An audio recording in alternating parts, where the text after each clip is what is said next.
We're taught that history changes when powerful people make decisions, but most of the time we're blaming the people when the rules already decided the outcome.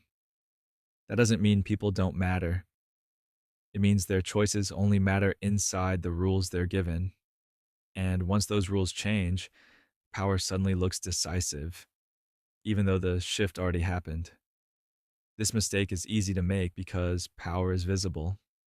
We see kings, presidents, generals, CEOs, the people at the front of the moment.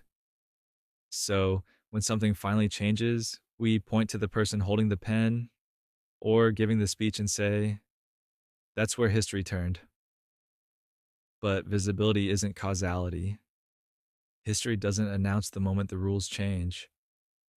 It only shows us the moment someone finally acts inside them. Rules decide what actions are possible before anyone chooses anything. They shape incentives, risks, permissions, the menu of options available. Most of the time, those rules shift quietly through institutions, laws, technologies, norms, or economic pressures. By the time a powerful person makes a dramatic move, the space for that move already exists. Power doesn't break the rules, it operates inside them. When we look back, it feels like a single decision changed everything.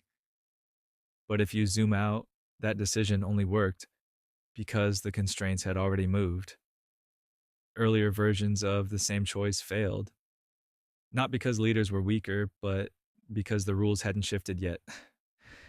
That's the part history usually skips. So the pattern isn't that powerful. People suddenly chose differently.